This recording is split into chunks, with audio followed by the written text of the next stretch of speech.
started. Welcome to everyone who's on. This is our first of what we hope to have as monthly webinars from iPANEL.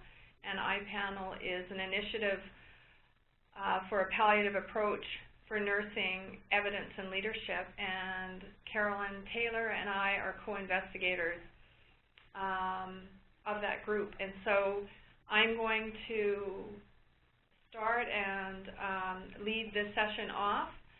I'm a clinical nurse specialist in Fraser Health and end-of-life care, and I'm going to lead off, and then Carolyn, maybe you want to introduce yourself. Yeah. You'll follow up. Hi everyone, my name's Carolyn Tayler, and I'm the Director for End-of-Life Care here in Fraser Health and the co-principal investigator along with Dr. Kelly Stadjahar and iPANEL, and so I will come on towards the end of the presentation and give you a little more information specifically about the research project.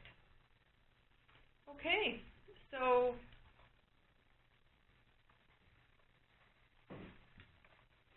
just the focus of we'll spend about a half an hour, and then we'll hopefully have time for some interaction and dialogue. We'll start with going over what is our focus about in relation to palliative approach. Why is this area of interest to us? Why do we need a palliative approach, and where would we apply one? And then we'll talk about iPANEL that is formed around this topic area, who we are and what we're investigating. So as we consider the concept of a palliative approach, and I'll get into a little bit more detail about what we mean by that, first of all is consideration around thinking about what is happening in relation to the context of healthcare, in that the face of dying is changing. We're no longer dying of acute illnesses, and more what we are dying of is chronic illnesses. So we are living longer, and it's anticipated. We're living longer throughout the world, and in North America it's anticipated in another just a little more than 10 years, by 2025, that actually 30% of the population will be over 65, and we've certainly been experiencing that in society, the aging, the gray tsunami. But I think what people sometimes aren't as aware of is that also means a significant increase in our deaths. So if you consider from 2004 to 2025, that's a third more increase in death, so 33% increase in death. So what will that look like if we talk about dying of chronic illnesses? That really about a fifth of us will not have a recognizable terminal phase of our illness or an identified predictable dying time. So most people, 2/3 of people, will have 2 or more chronic illnesses, and they'll really have this period of time of living with illness, and actually a period of time of kind of vulnerability or potential for dying. So again, this changing face, 20% of us dying with a kind of predictable terminal phase. This is just another way to look at that information, and this is from 2007 data, so it's already about 5 years old. And you can see that at that time, and if we look at taking away the sudden death and the other deaths, that about, already less than 30% of people in 2007 dying with kind of a recognized terminal phase of illness, the more traditional kind of cancer trajectory. And really 2/3 of people dying with organ failure, including those dying of brain failure or frailty. And so if you consider all of those populations together, all that they've depicted in this graph as the dark circles, that may benefit from palliative care, which is somewhat differently than how we've been organizing ourselves, and thus raising the questions for inquiry. So if we look at what does that mean in relation to the clinical courses for the different trajectories, the the more traditional, or more, even the cancer trajectory is changing somewhat as cancers are developing into, some cancers developing into chronic illnesses, but the typical cancer trajectory has been where someone is diagnosed and then has a period of kind of maintaining their function as they're having treatment until they're kind of overwhelmed by their illness burden, and over some few months, weeks of time will more rapidly decline and die. And there have been kind of clear prognostic indicators or key signs that someone's path is shifting, where they're getting closer to the end of life and the time frame is more predictable. Contrast that with end-stage organ failure, specifically like heart failure, potentially renal failure, lung failure, and the course there is a period after diagnosis, focus on disease management and living as well as possible with that illness, but periods of exacerbations, like acute changes, and actually any of those times could be a life-threatening time where it might be that a person would die from that. And so, but in recovery, they may get back to baseline or near baseline and continue on. So this living with this risk of dying. And the final trajectory there that's depicted as the kind of dwindling pathway along the bottom, really people with dementia also start higher up in their illness, in their function, right? They would be high up that graph. But what that graph is depicting is that there's a long period of frailty and a time when probably something that earlier in someone's life would not be a life-ending event, such as a pneumonia or maybe a hip fracture, the person's so frail that that would overwhelm them and be their dying time. Or it may be that they die of their just their reduced immune system and frailty itself, and have no particular event.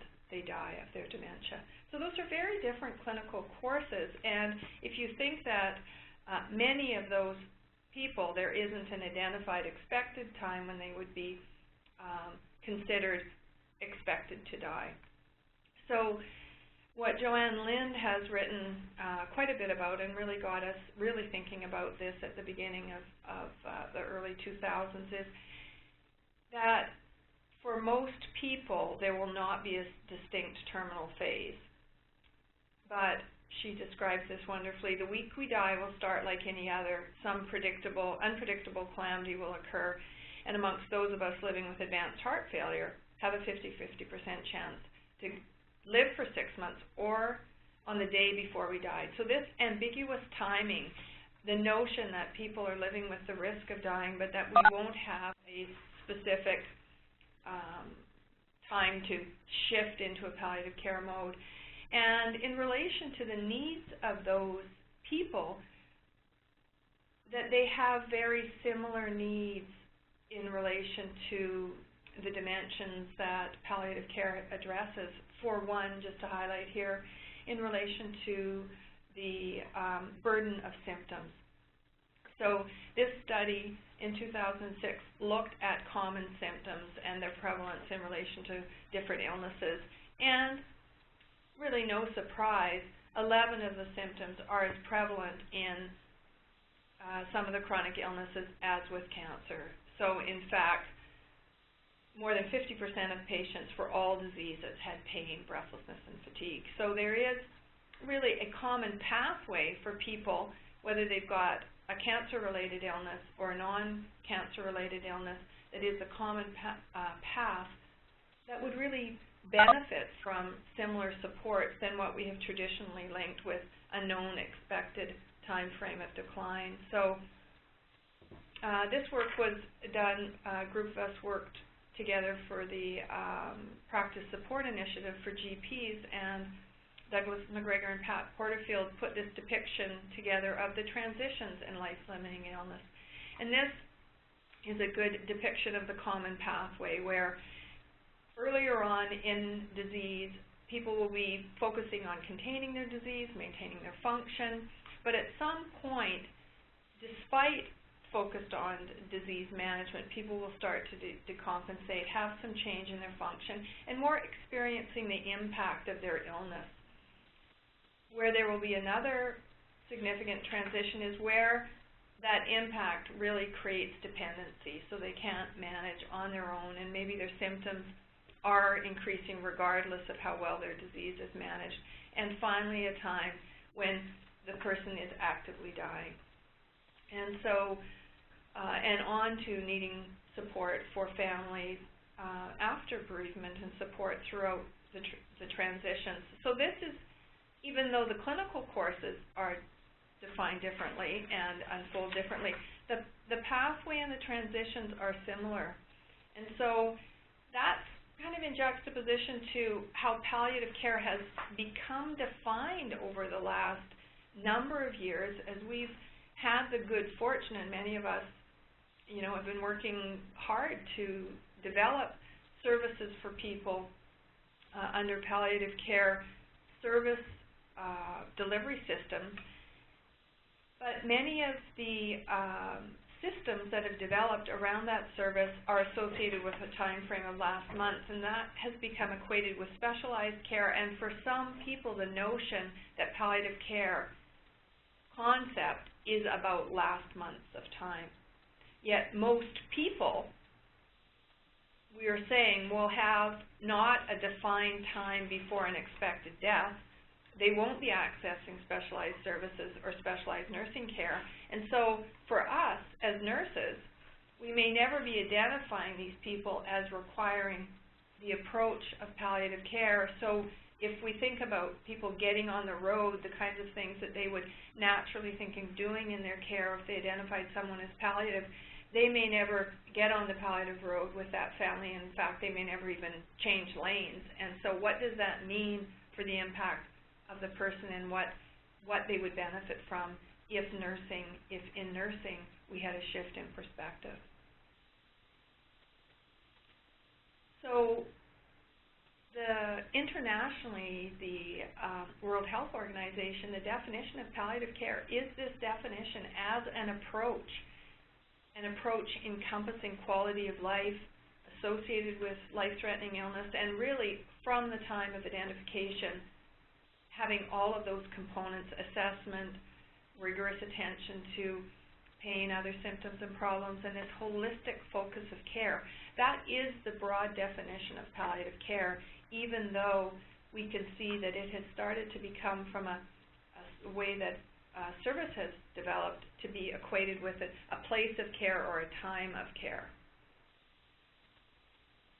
So the notion of a palliative approach is this concept of integrating palliative and disease-modifying care together, and everything from concepts of advanced care planning, talking to people around this notion of living with the unpredictability of dying, and instead of trying to identify when someone has reached a certain certainty of dying within a certain time frame, making sure there's a referral for specialized care, this notion that we need to be identifying people that are sick enough to die or that have a risk of dying because of advancing illness, and that they would benefit from supports that we are now seeing that get traditionally aligned with a time of identification for palliative care services. So it's really an integrated approach. So just an example of that. So here's a fellow with congestive heart failure. He has a number of comorbidities. He's got some coronary artery disease, hypertension, atrial fibrillation, even though he's looking very ready to use his cell phone and make a call. So this fellow, John, has actually had 3 MIs in the last 2 years, and he could have died at any of those times. And so here's a man with an uncertain prognosis. He's living with his second wife. They both have children from different families or different marriages, so a changing family situation. And he's recovered from each event, but each time his heart function has been reduced, and he's actually now quite weak and unsteady, and he has dyspnea, he gets quite fatigued, and he does have to cope with frequent chest pains. Now, how John is viewing himself is as a survivor. Now, I think it raises the question, would John be somebody that as nurses connect with him that would be identified as benefiting from dimensions of a palliative approach? But when we think about it, is John not somebody that would need conversation about, wow, last time was a close call, what is it that's important to you? Pain management, dealing with his shortness of breath, maximizing his function, dealing with the losses and grief, preparing his family. So those dimensions could certainly be things that nurses are not integrating into their care. And we've looked at, there's literature emerging in relation to outcomes of a palliative approach when it is integrated earlier. In this study that was looking at early palliative care even for a population of cancer, somebody with people with lung cancer, where they had one cohort where they introduced palliative care early on, the other had standard care, and you can see from the picture, those folks had improved quality of life and even improved survival time. So even though it was in months, it's still this notion that integration has looking at some outcomes, improved outcomes. So in BC, people are dying that have not been identified as would benefit from palliative approach or palliative care. And it's not, the notion is not we need to get all of those people identified so that they could have palliative services, because many of the palliative services are not structured for that trajectory. And actually it is, so it's something to think about, where should this care be delivered? Where is the natural place that people will be having care? Medical wards, residential care. 50% of people admitted to residential facilities will die that year.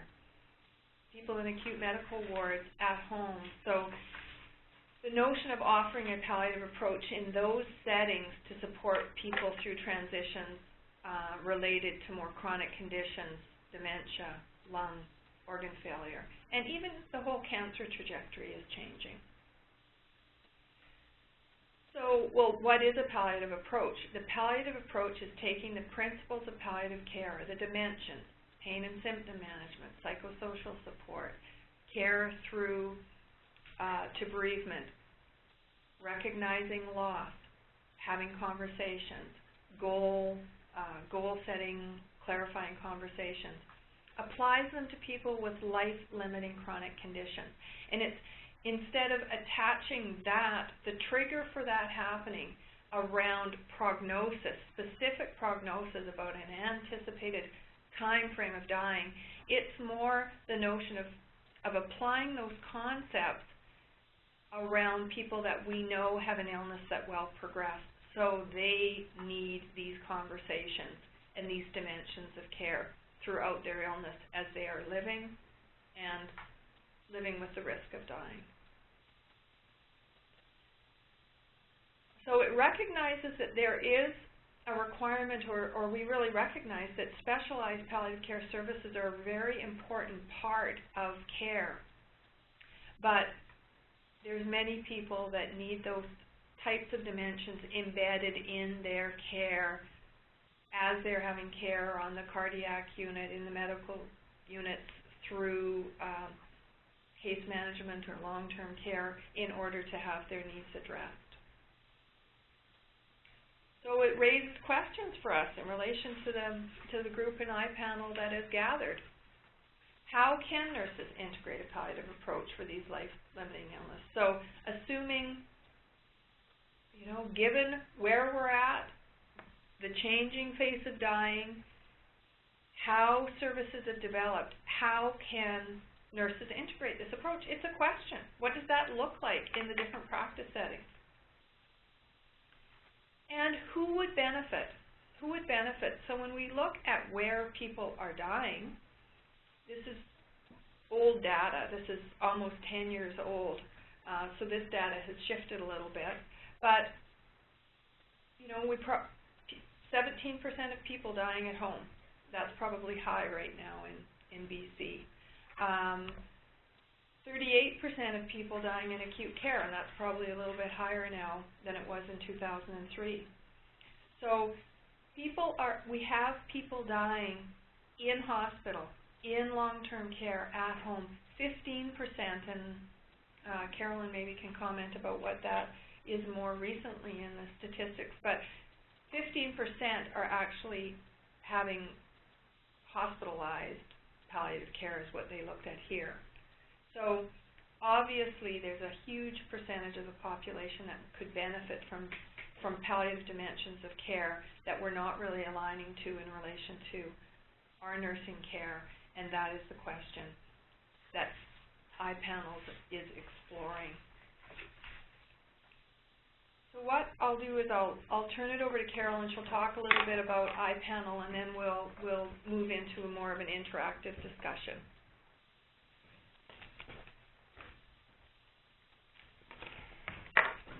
Thank you, Della. So I'm just going to walk you through a few slides about iPANEL. There certainly is a website if you'd like more information and to join various community groups that are wanting to have further conversations. We'll encourage you to do that. I'm just going to highlight some key pieces that we're working on in the research project. This is a 4-year research plan in which, through research, we're going to really look at some of those questions that Della asked. And I think for those of us who have been working in specialized palliative care for some time, we've been thinking about these kinds of things. So it's really thinking about the patients and families that don't come into our services, that don't knock on our door. But we've been hearing for years of the needs of those patients and families, residents, clients, and so this research project is a real opportunity to systematically study those questions more than off the top of our heads about what we think should happen. And for me, it's been a wonderful opportunity, I think, for clinicians and administrators and academic researchers to come together and bring out all of our thoughts and wisdom about this and be able to ask nurses about what they think about this and where they're at. So through research, iPANEL wants to create new knowledge about how nurses can further integrate palliative philosophies and specialties into that non-specialized setting. So this diagram really shows you the various components that come together. Clearly, we're thinking of primary care settings where patients are. We're looking at a palliative approach, and we're marrying that with what it is about nursing practice that we need to understand. And the setting around us, the policy context, the health system, the practice, and education are all included in this.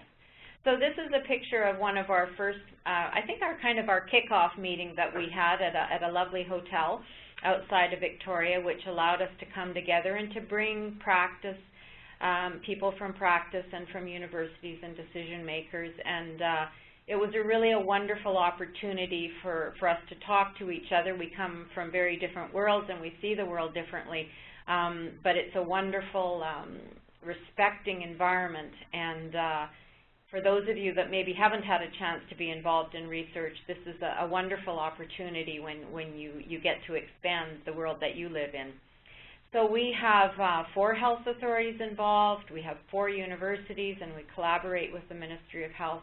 And you can see the individuals on the right-hand side of the slide that are involved. Now, there's many other people besides the people that you see on the slide.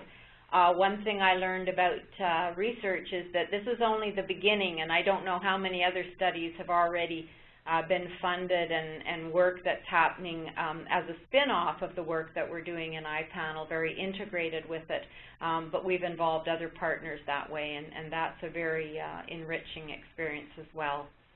So there are 3 strands, and I'll just go over them briefly. The first one focuses on that context around the health system and policy innovations.